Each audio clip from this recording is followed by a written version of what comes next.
설교는 저를 아는 지식에서 자라가라는 설교 제목으로요. 베드로후서 3장 14절서부터 18절까지 말씀이 되겠습니다. 저를 아는 지식으로 자라가라. 그렇죠?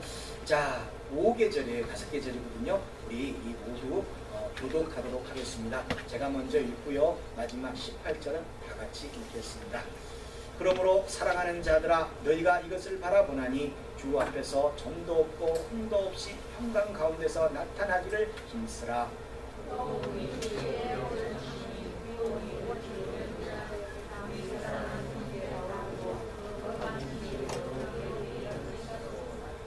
또 그 모든 편지에도 이런 일에 관하여 말하였으되 그 중에 알기 어려운 것이 더러 있으니 무식한 자들과 굳세지 못한 자들이 다른 성경과 같이 그것도 억지로 풀다가 스스로 멸망에 이르느니라.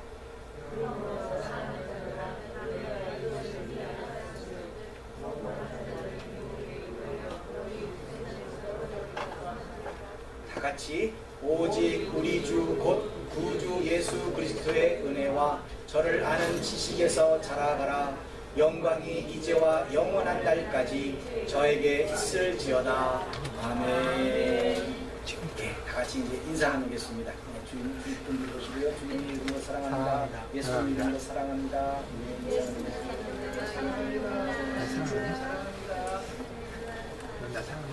자, 일주일의 삶이 평안하셨습니까? 예, 평안하시기 바랍니다. 그리고 평안하심으로 삶에서 간구하시는 모든 소원이 응답받게 되시기를 예수님 이름으로 부탁드립니다. 어느덧 그렇죠. 세월이 2014년 1년 중에 반으로 치닫고 있습니다. 빠른 것이 세월이라는 이런 감상을 떠나서 우리는 세월이 참 빛과 같이 지나는구나 뭐 이런 감상이 있죠. 그렇죠? 그런 것들을 떠나서 진짜 세월은요 실제로 미사일보다도 더 빠르게 지나가는 것이구나 하는 그런 생각을 하게 됩니다. 이런 인생의 빠른 흐름 속에서 성경은 항상 언제 오실지 모를 예수님이 다시 오실 것이라고 준비하라고 하십니다. 야고보 사도는요, 야고보서 4장 14절에서 내일 일을 너희가 알지 못하는도다. 너희 생명이 무엇이뇨? 너희는 잠깐 보이다가 없어지는 안개니라 라고 말씀하십니다. 그러면서 이어지는 17절에서 이러므로 사람이 선을 행할 줄 알고도 행치 아니하면 죄니라 라고 이야기하고 있습니다. 지금 우리는 잠시 있다가 없어질 안개와 같은 시간을 살고 있는 겁니다. 그 과정 속에서 선을 행할 줄 알고도 행치 아니하면 죄가 된다는 거죠. 그러면서 한편으로는요, 성경은 히브리서 기자가 히브리서 9장 27절을 통해서 이렇게 말합니다. 한 번 죽는 것은 사람에게 정하신 것이요 그 후에는 심판이 있으니 라고 말씀합니다. 누구든지 죽습니다. 누구든지 죽은 것을 벗어날 사람은 없습니다. 그러나 그 후에 분명히 심판이 있으리라고 말씀하시면서 우리가 받을 그 심판에 어떻게 대처하면서 살아야 할지를 사도 바울은 고린도후서 5장 10절을 통해서 이렇게 말하고 있습니다.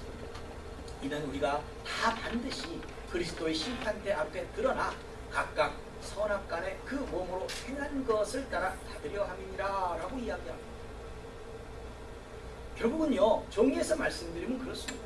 인생은요, 내일이 있다고 말하지 못할 정도로요 빠르게 지나가고 있고요, 또 죽게 되면 심판을 피할 사람은 없는 것이고 그 심판의 내용은 각각 선악간에 그 몸으로 행한 것에 따라 우리가 심판을 받게 된다는 겁니다.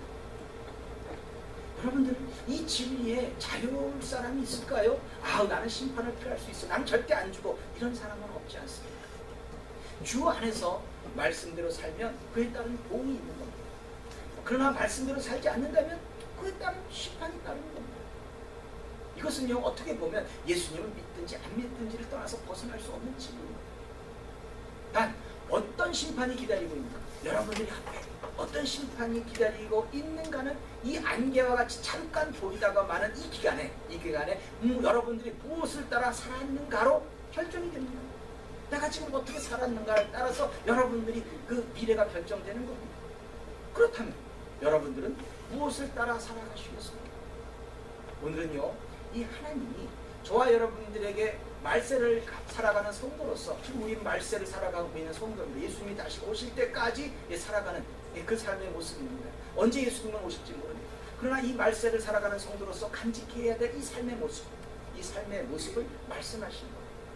오늘 본문을 통해서 이 말씀하시는 하나님의 계획을 여러분들의 삶에 좀 녹이시고 그렇게 살아내심으로 사는 동안에 하나님께는 영광이 되고 또 여러분들의 삶에는 많은 사람들이 부러워하는 그런 형통의 열매가 충만하게 되시기를 예수님 이름으로 축원합니다. 오늘 저희로 읽은 이 본문 말씀의 내용은 베드로 사도가요, 말세를 사는 성도들에게 마지막으로 당부하는 말씀입니다. 베드로 사도는 본문 14절에서 이렇게 시작합니다. 사랑하는 자들아, 지금 여러분들에게 말씀하시는 거예요. 사랑하는 자들아, 너희가 이것을 바라보나니, 여러분들 지금 무엇을 바라보겠습니까? 네? 우리가 바라보는 게 대체 뭡니까? 성도의 삶에서 현대가 되는 게 뭐냐는 거죠. 여러분들이 성도로서 살아가는데 가장 중심을 두고 살아가는 그것이 뭐냐는 거죠. 주 앞에서 점도 없고 흠도 없이 평강 가운데서 나타나기를 힘쓰라는 겁니다. 결국 우리는 다 아시다시피 심판을 피할 길이 없습니다. 그러나 주 앞에서 점도 없고 흠도 없다면 우리가 평강한 마음 가운데 그 심판대에 설 수 있을 겁니다. 하나님 말씀 가운데 살지 않았어요. 본인이 더 잘 압니다. 하나님 말씀 가운데 살았는지 안 살았는지는 더 자신이 알고 있어요. 그런 과정 속에서 흠도 없어요. 점도 없어요. 그럼 어떻습니까? 우리가 평안한 마음 가운데 심판대에 쓰지 않겠습니까? 제 말씀대로 끝까지 살았습니다 라는 그 부분이 있지 않겠습니까? 그렇죠. 성도는요, 잠시 보이는 이 안개가 끝나게 되면 주 앞에서 예수 그리스도 앞에서 서야 합니다. 그런데 베드로 사도는 성도라면 점도 없고 흠도 없이 평강 가운데 나타나기를 힘쓰라는 거죠. 결국 성도로서 이 점도 없고 흠도 없는 것, 이게 뭐냐는 거죠. 네? 이것에 대해서 오늘 여러분들에게 들려주시는 겁니다. 성도로서요, 오점도 없고 흠도 없는 그런 것은요, 그런 삶은 그런 삶의 모습은 항상 말씀 가운데 변화가 있는 삶입니다. 거꾸로 말하면요, 성도로서 오점과 흠은 뭐예요? 내가 오점이 있고 흠이 있어요. 그건 삶에서 변화가 없는 걸 말하는 겁니다. 우리는 예수를 믿었습니다. 믿고 난 다음에 삶의 모습이 달라야 한다는 거예요. 예수를 믿지 않을 때는 내 유익을 위해서 내 생각 때문에 내 생각을 기준으로 모든 것을 평가하고 판단하고 행동했습니다. 그러나 예수를 믿고 난 다음에 변화가 있어야 된다는 거예요. 이 변화가 무엇이냐는 거죠. 이 변화를 이루기 위해서 어떻게 살아가야 하는 것이냐 이거죠. 우리가 예수님을 믿고 죄사함을 받아서 구원받았다는 것에는 우리들의 노력이나 능으로 이루어진 것이 아닙니다. 여러분들이 구원받기 위해서, 예수님을 믿기 위해서 뭔가 여러분들이 헌신했습니까? 무조건 노력을 많이 했습니까? 최선을 다했습니까? 뭘 했습니까? 아무것도 한 거 없습니다. 그렇지만 우리가 예수님이 십자가에서 피를 흘리시면 아무것도 한 것은 없었지만, 그야말로 은혜를 받은 구원이지만, 진정 구원을 받은 사람들은 구원받은 사람답게 삶을 살아야 한다는 그런 책임은 있다는 겁니다. 그렇지 않겠습니까? 에베소 2장 5절에서 허물로 죽은 우리를 그리스도와 함께 살리셨고 걸어치고 너희가 은혜로 구원을 얻은 것이라. 여러분들의 성경에 보면요, 다 이렇게 괄호 안에 너희가 은혜로 구원을 얻은 것이라고 표현되어 있습니다. 그만큼 중요하다는 거겠죠. 그렇지 않습니까? 그렇게 하신 이유가 뭐냐는 거죠. 여러분들이 예수를 믿게 하시고 죄를 사하게 해주셨어요. 그러면서 구원해 주셨어요. 천국을 약속하셨어요. 그러면 그렇게 구원하신 이유가 무엇이다? 여러분들이 삶 가운데 뭔가 다른 사람보다 특별하게 하나님을 더 사랑한 적이 있어요? 그런 것 때문에 구원받았나요? 어느 것도 아니라니까요. 우리는 그냥 은혜로 구원을 받았습니다. 근데 그 구원에는 이유가 있다는 거죠. 성경에서 보면 이렇게 이야기를 합니다. 디도서 2장 14절 말씀을 보시면 그가 우리를 대신하여 자신을 주시면, 그가 누구예요? 예수님이 우리를 대신해서 십자가에 못 박혀 죽으셨잖아요. 죄를 지면은 그 형벌은 죽음입니다. 그 죽음의 대가를 치르셨지 않습니까? 그렇게 하신 이유는 모든 불법에서 우리를 구속하시고 우리를 깨끗하게 하사 선한 일에 열심하는 친백성이 되게 하려 하심이라고 분명하게 기록이 되어 있습니다. 우리를 구속하신 이유는 우리를 깨끗하게 하셔서 선한 일에 열심을 다하는 사람으로 하나님의 백성으로 삼겠다고 하시는 이야기입니다. 구원의 이유가 우리로 선한 일에 열심하는 신백성이 되려고 하셨다는 거예요. 여러분들은 지금 여러분들의 삶의 의미가 뭡니까? 예수님을 믿었습니다. 그렇습니다. 그러고 난 다음에 여러분들의 삶의 의미는 뭡니까? 아직도 여러분들은 여러분들을 중심으로 살아갑니까? 구원받은 자의 삶의 모습은 그것이 아니라고 성경은 말하는 겁니다. 그러니까 우리가 구원을 받았다면 선한 일에 열심을 다하는 그런 사람으로 바뀌어야 한다는 겁니다. 이것은 본문 15절에서 말하는 것처럼 우리 주의 오래 참으심이 구원이 될 줄을 여기랍니다. 이 우리 주의 오래 참으심이 결국 우리가 구원이 될 줄로 여기라, 그렇게 생각하자, 이렇게 얘기합니다. 그러면 주의 오래 참으심의 이 기간에 말씀을 지켜 행하는 삶으로 살아야 한다는 이야기가 됩니다. 앞에 말씀드렸지만 이 안개와 같은 짧은 시간에 하나님의 말씀 가운데 살아내야 한다는 이야기가 됩니다. 예수님이 가신 그 길, 그 십자가의 길, 그 길로 들어서야 한다는 겁니다. 만약에 하나님이 우리들을 향하여 오래 참으심이 없었다면, 그렇다면 과연 구원받을 자가 몇 명이나 되겠습니까? 여러분들 한번 계산해 보세요. 하나님이 오래 참으심이 없어요. 그렇다면 과연 얼마나 숫자가 구원받겠는가? 이런 걸 한번 생각해 보시기 바랍니다. 행위로 구원을 받은 것은 아니지만 성도가 말씀을 지켜 행함으로 구원을 완성할 시간을 지금 하나님이 오래 참으심으로 우리들에게 기회로 주시고 있습니다. 여러분들 구원의 대회를 쓸 수 있겠습니까? 그 오래 참으심이 없다면. 이걸 보면 알 수 있습니다.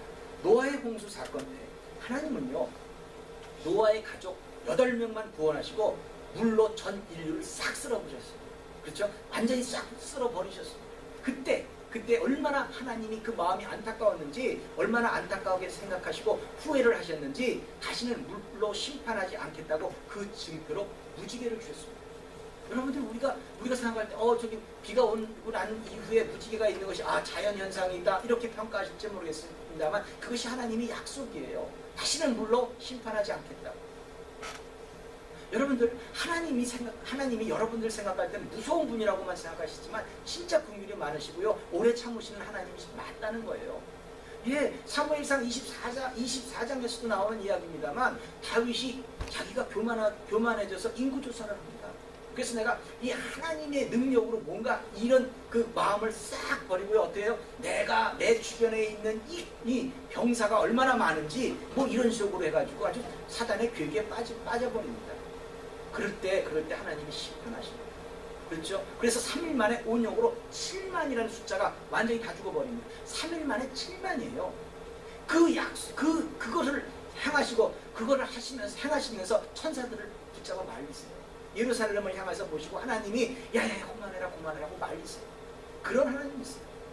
결국은 뭐죠? 이 오래 참으심이란, 하나님의 오래 참으심이라는 결국 우리들에게는 구원받을 기회를 얘기하는 거예요. 사도 바울은 이것을 이렇게 표현합니다. 로마서 2장 4절의 말씀에서 혹 네가 하나님의 인자하심이 너를 인도하여 회개케 하심을 알지 못하여 그의 인자하심과 용납하심과 길이 참으심의 풍성함을 멸시하느뇨. 좀 어려운 말씀인 것 같죠? 그래 좀 뒤집어 생각하면 아무것도 아니에요. 여기서 하나님의 인자하심과 용납하심과 길이 참으심의 풍성함 때문에 하나님이 사랑 있죠? 인자하심, 그 다음에 용납하심, 용서, 그 다음에 이 참으심, 이것이 풍성하기 때문에 너를 인도하여 회개케 하심을 알지 못하며, 우리가 이런 것이 있기 때문에 회개하고 돌아갈 수가 있다는 거죠. 하나님이 어떤 경우에도 난 용서하지 않아 이러신다면 우리는 어떻게 돌아가겠어요? 지금 이 얘기를 하는 거예요. 회개하고 돌아가야 성도는 심판을 피할 수 있습니다. 그래야 온전한 구원이 이루어지는 겁니다. 이런 진리는 베드로 사도가 말하기를요, 형제 바울도 그렇게 생각한다고 합니다. 다시 본문 15절 보여주시면 후반부에 우리 사랑하는 형제 바울도 그 받은 지혜대로 너희에게 이같이 썼고, 또 본문 16절에서 또 그 모든 편지에도 바울 서신이 많이 있잖아요. 그 모든 편지에도 이런 일에 관하여 말하였으되 그 중에 알기 어려운 것이 더러 있으니 뭐가 이해가 되지 않는 것이 좀 있긴 하지만 무식한 자들과 진리를 알지 못하는 자들이 무식한 자들이죠. 그 다음에 굳세지 못하는 자들이, 믿음이 온전하지 못한, 그 믿음의 반석이 온전하지 못한 사람들이, 그렇죠? 다른 성경과 같이 그것도 억지로 풀다가 스스로 멸망에 이르느니라 라고 뭔가 좀 권면해주고 있습니다. 그렇다면 여러분들 이 말세의 오래 참음에 대한 하나님의 진정한 의미는 무엇이겠습니까? 하나님이 지금 왜 참으시는 거예요? 왜 참으시는 그 이유를 베드로 후서 3장 9절에서 이렇게 표현하고 있어요. 주의 약속은 어떤 이에 더디다고 생각하는 것 같이 더딘 것이 아니라, 우리는 항상 그렇죠. 예수님의 재림이 빨리 왔으면 좋겠다라고 생각할 사람도 있어요. 뭔가 늦다고 생각하는 사람도 있어요. 각 집으로 다 틀린 생각을 하겠죠. 하지만 주의 약속은 어떤 이에 더디다고 생각하는 것 같이 더딘 것이 아니라 뭐다? 오직 너희를 위하여, 우리를 위하여 오래 참으사 아무도 멸망치 않고 다 회개하기에 이르기를 원하십니다. 우리가 회개하고 돌아오기를, 우리가 예수를 믿겠다는 그 결단이 있기를 하나님은 기다리고 계신다는 거죠.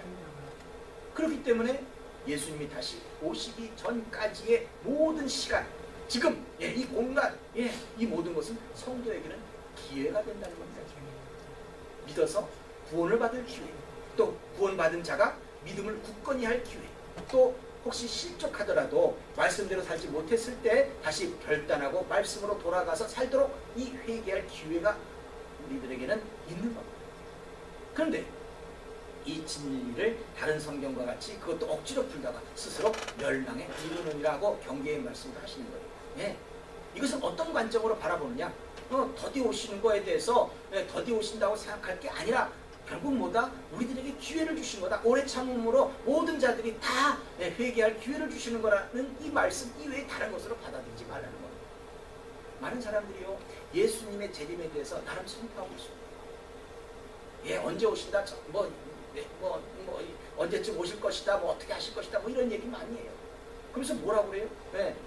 이런 것들을 막 그렇게 선포하고서는 뭔가 많은 사람들을 미혹합니다. 뭔가 이렇게 하여튼 거짓말을 하는 거예요. 우리가 생각해 보세요. 지금 언제 오느냐에 따라서 그 사람들이 하는 얘기가 뭐죠? 야, 이제 예수님 갖고 오실 텐데 네가 지금 가지고 있는 이 재산, 이 재물, 이거 다 뭐 했을 거야? 다 하나님께 드리고 올라가야지. 이렇게 얘기를 하고 있는 거예요. 휴거하려면 뭔가 좀 몸이 가벼워야 되지 않겠어? 아이, 금덩어리를 아주 주렁주렁 매달고 있어. 어떻게 무거워서 올라지겠어? 이렇게 얘기를 하면 많은 사람들이 혹시 그렇구나 생각해가지고는 모든 재물들을 다 그냥 그 사람들에게 바쳐요. 아주 교주한테 바치는 거죠. 이렇게 될 것을 미리 다 아시고 예언을 해 놓으신 거예요. 다른 것으로 생각하지 마시기 바랍니다. 항상 많은 사람들이 이 주의 재림의 때를 가지고 장난을 쳐요. 근데 분명하게 성경을 얘기하고 있는 것이 사도행전 1장 7절 말씀에서 가라사대 때와 기한은 아버지께서 자기의 권한에 두셨으니 너희의 알 바 아니오라고 이야기합니다. 이 얘기가 뭐겠어요? 때와 기한, 이건 알지 못하는 거예요. 하나님만 하신다는 거예요. 예수님이 다시 오실 때도, 예수님이 오시면도, 예수님이 오실 거면서도, 본인이 오실 거면서도 이것은 다 아버지밖에 모른다는 거죠. 여러분들이 기도하죠. 답답한 심정으로 여러 가지 모양에 위해서 기도합니다. 그 기도의 때가, 그 응답받을 때가 누가 아세요? 어느 누구도 몰라요. 오직 하나님만 하시는 거예요. 그러니 그 부분만큼은 거둘 필요가 없는 거죠. 이야기할 필요가 없는 거죠. 근데 그것을 이야기하면서, 기한과 때를 이야기하면서 자신들의 유익을 사취하는 사람들이 말세에는 참 많이 있다는 거예요. 그러니까 흔들리지 말라는 거죠. 우리가 생각할 때 여러분들 그렇습니다. 이 모든 때가 언젠가, 언제 이런 것이 이루어질까, 이것이 중요한 게 아닌 거예요. 언제가 되었든지 간에 구원받은 성도의 삶을 지금 살고 있느냐가 중요하다는 거예요. 그렇다면 언제든지 우리가 예수님이 다시 오실 때 그 백보자 심판에 선다 할지라도 우리가 나름대로 하나님 말씀 가운데 살았으면 걱정될 게 뭐 있어요? 전도 없고 흠도 없는데 그냥 평강한 가운데 이제 천국 가겠구나 하고 기쁜 마음으로 쓸 수 있는 거 아니겠습니까? 그 자세가 필요하다는 거죠. 언제 올까? 내가 예수님이 요쯤 오신다 그러면 난 며칠 전서부터 예수 믿어가지고 그때부터 나는 구원받으면 되겠지? 이런 거가 안 된다는 얘기죠. 말도 안 된다는 얘기죠. 그냥 언제 오시더라도 내가 말씀 가운데 살아낸다고 한다면 하나님께서 주시겠다는 그 구원에 뭔가 흠잡힐 게 하나도 없지 않습니까? 언제냐가 중요한 것이 아니라 언제가 되었든지 구원받은 성도의 삶을 지금 살고 있느냐, 이것이 중요하다는 겁니다. 그러면서 본문 17절에서처럼 그러므로 사랑하는 자들아 너희가 이것을 미리 알았은즉, 지금까지 말씀드리고 여러분들이 다 알고 있잖아요. 알았은즉 성도가 말세 때에 예수님이 재림할 때까지 어떻게 살아야 하는지를 우리가 알았으니까 어떻게 알아? 무법한 자의 미혹에 끌려서 다른 사람들이 이러쿵저러쿵 하는 거, 이런 거 끌려서 너의 굳센 데서 떨어질까 삼가라. 너희들이 믿음이 떨어져가지고 믿고 있는 그 사실 자체에 미혹하게 떨어져가지고 엉뚱한 짓거리 하지 말라는 얘기예요. 그렇죠? 그러면서 마지막으로 본문 18절에서 베드로 사도는 말세 때 구원받은 성도의 삶에서 핵심으로 실천사항을 딱 권면하고 있습니다. 오직 우리 주 곧 구주 예수 그리스도의 은혜와 저를 아는 지식에서 자라가라, 성장하라, 예, 거듭나라, 이걸 권면하고 계시다는 거죠.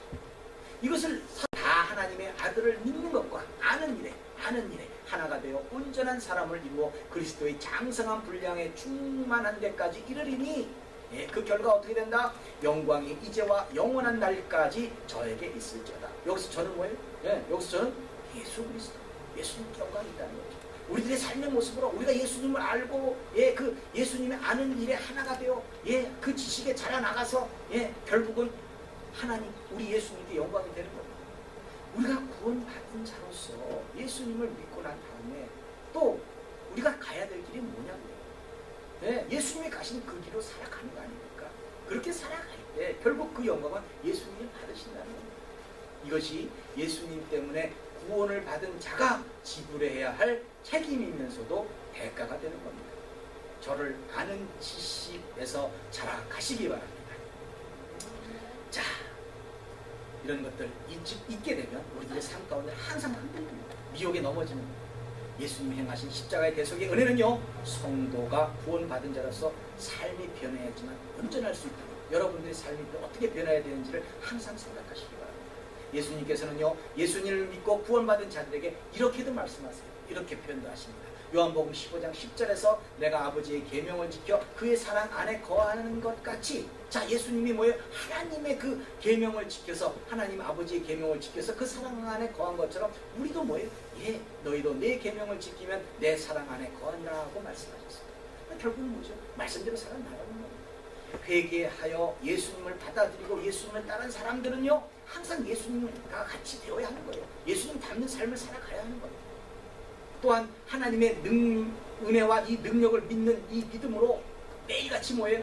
예, 성령님의 그 인도하신 가운데, 예, 거룩한 말씀과 진리, 예, 그 진리에 일치되는 그런 성품과 생애를 살아가야 한다는 것. 이것이 성경이 가르치는 성화, 예, 거룩함이 되는 겁니다. 이를테면요, 성화는 자신의 그 몸과 마음과 영혼을 남김없이 완전하게, 예, 여러분들 것이 아니에요. 예, 하나님께 바치는 것. 그래서 하나님과 겸손한 마음으로 동행하는 것을 봅니다. 우리 한기로운 교회에서 항상 얘기해요. 동행하면요, 예, 누가 같이 가는 게 아니에요. 말씀 가운데 우리가 살면, 그렇게 살게 되면 많은 사람들이 봐요. 아, 예수님이 저렇게 살아가셨구나. 그게 동행 아니겠습니까? 그렇죠. 그리고 자신이나 자신의 그 유익에는 무관하게 하나님의 뜻을 알고 행하는 것으로 우리는 매 순간 하나님의 그 계획하신 가운데 순종하고 복종해야 한다는 거예요. 그런데 지금 여러분들의 삶의 모습은 어디에 머물고 있습니까? 지금 말세를 살아가고 있습니다. 여러분들은 지금 무엇을 어떻게 살아가고 있습니까? 이런 것에 대한 정의를 바로 세워야지만 말세를 살아가는 성도들의 삶이 무엇인지, 어떻게 살아가야 되는지를 깨달을 수 있다는 겁니다.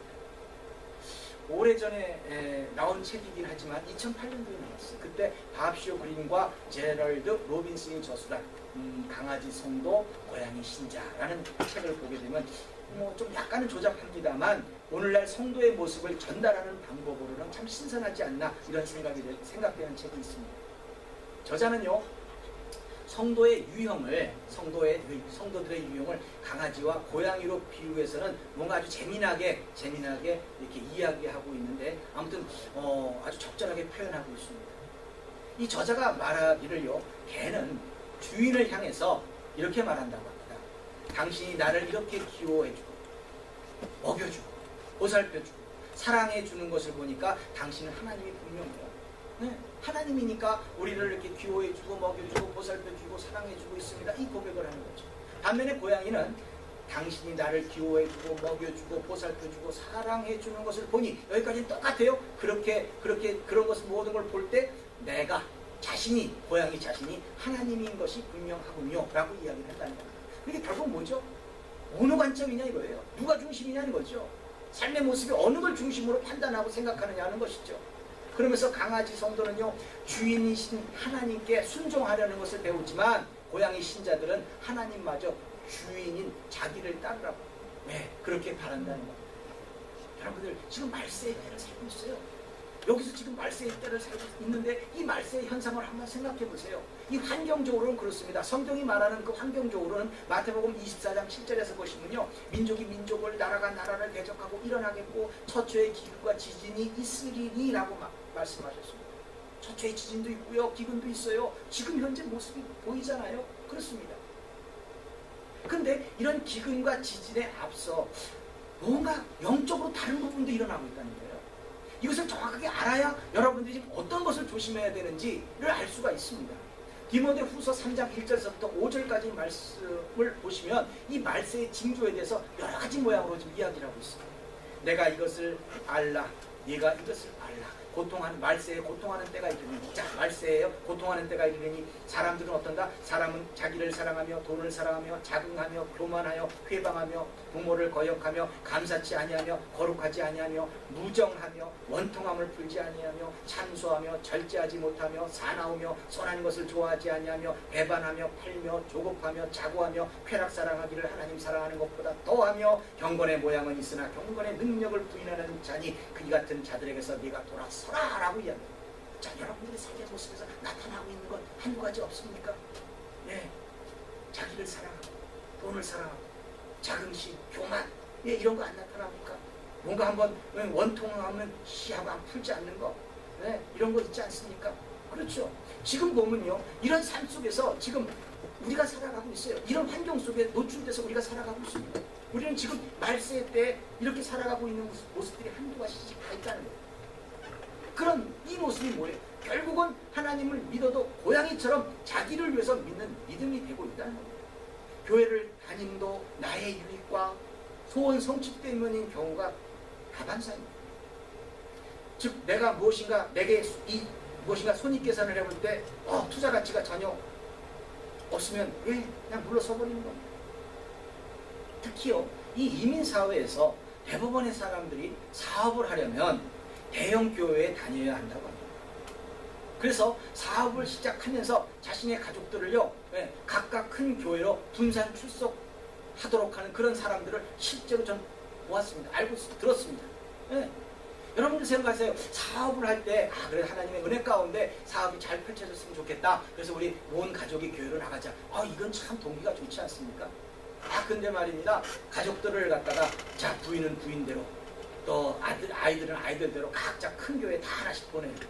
그래서 새로운 성도가 왔습니다 하고 광고해. 무슨 사업을 하는 사람입니다 하고 광고를 해요. 뭐냐고요. 그렇죠? 부지기수만.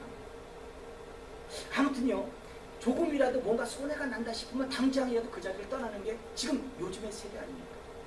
고양이처럼 주는 사료만 먹고 우아하고 고상하게 앉아서 품위 있게 주인의 삶을 관찰할 뿐이지, 힘들고 희생하고 손해보고 봉사하고 나누고 허리를 구부려야 하는 그런 일에는 질색을 하고 싫어합니다.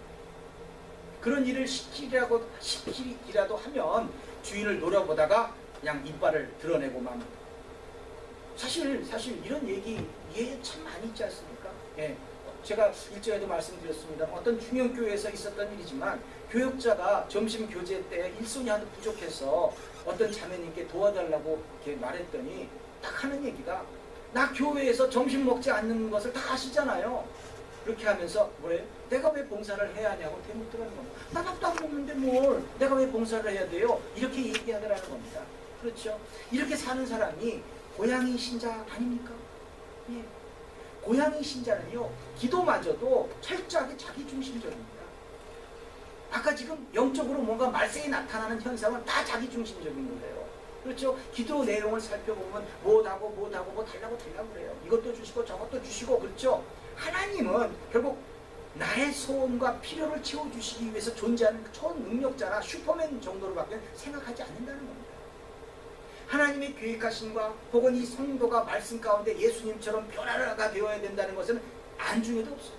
내가 왜 변화되어야 되는데? 라고 얘기를 하는 것이 고양이 아닙니까? 많은 사람들한테 그래요. 나만 받으려고 합니다. 나를 위해서 교회가 있어야 되고요, 나를 위해서 형제가 있어야 된다는 겁니다. 주님과의 어떤 친밀한 교제, 이런 관계, 예수님을 알아가는 것, 이건 다 남의 이야기예요. 그저 어떻게 하든지 내 배만 채우면 그만이라는 식으로 신앙생활을 한다는 겁니다. 그러니까 자신의 마음에 안 들면 주인을 공격하기도 하고 주인을 바꾸겠다는 식으로 이야기합니다. 그러나 강아지 성도는 다릅니다. 강아지는요 철저하게 주인 중심입니다. 주인이 야단을 쳐도, 심지어 먹을 것을 안 주어도, 박대를 하고 거절을 해도, 주인을 섬기다 손해를 보아도 오직 주인밖에 없습니다. 아주 못된 사람들은 그냥 강아지 밥 줘야 될 시간에 강아지 밖으로 발로 턱턱 차면서 강아지를 그냥 쓸데없이 자기 성질난다고 후드러 패는 사람 있잖아요. 그렇죠? 강아지는 그럼에도 불구하고 주인과의 사이에서 손익계산을 절대 하지 않습니다. 그저 오직 사랑과 충성, 순종뿐입니다. 어떤 경우에도 주인을 공격하지 않습니다. 그러다가 위기의 순간을 맞이하게 되면, 위기의 순간이 닥쳐오게 되면 주인을 위해서 강아지는 목숨을 다 바쳐버립니다. 그렇지 않습니까? 행여 주인에게 버림을 받았다 할지라도 수백 리길을 달려서 주인에게 다시 돌아오는 것이 강아지의 어떻게 보면 지고지순한 그 충성 아니겠냐는 거죠. 공감이 가지 않습니까?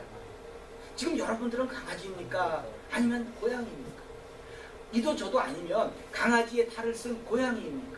겉보기에는 참 강아지처럼 충성하는 것 같고 순종하는 것 같아요. 그러나 내 속에서는 뭐예요? 내 유익을 잣대로 살아간다는 거죠.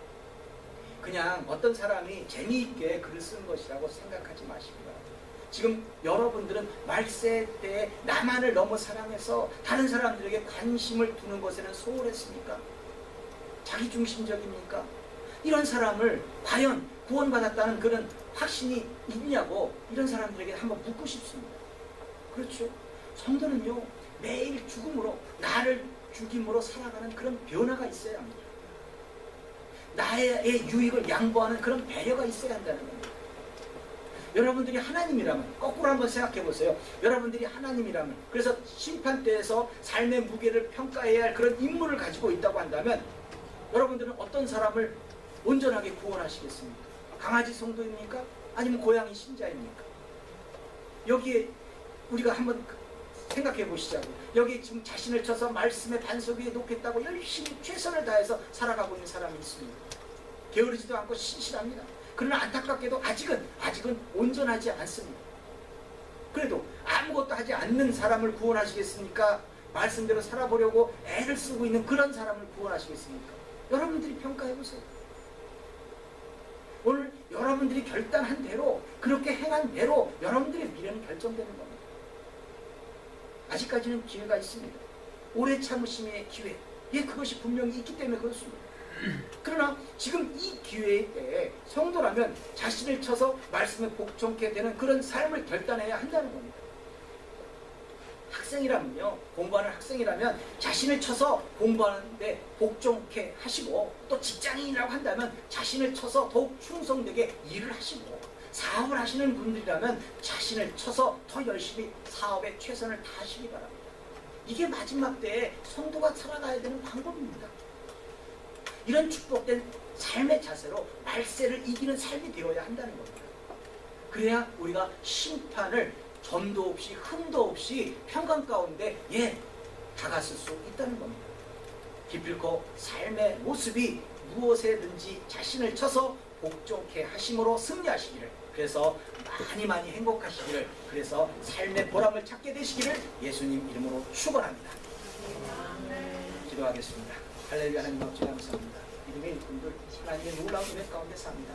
예수님의 그 십자가의 대속의 은혜가 아니었으면 저희들 온전히 구원받을 수 없는 자입니다. 지금 예수님이 다시 오실 때까지 저희들에게는 기회를 부여받았습니다. 하나님 말씀 가운데 자신을 쳐서 복종케 하는 삶이 되게 하여 주시옵소서. 그래서 매일매일 나 중심이 아닌 하나님 중심으로 살아갈 수 있도록 도와주시옵소서. 저희들의 섬김을 통해서 또 하나님 많은 자들이 혜택을 받고 하나님께는 영광이 되는 그 삶을 저희들 선택하게 하여 주시옵소서.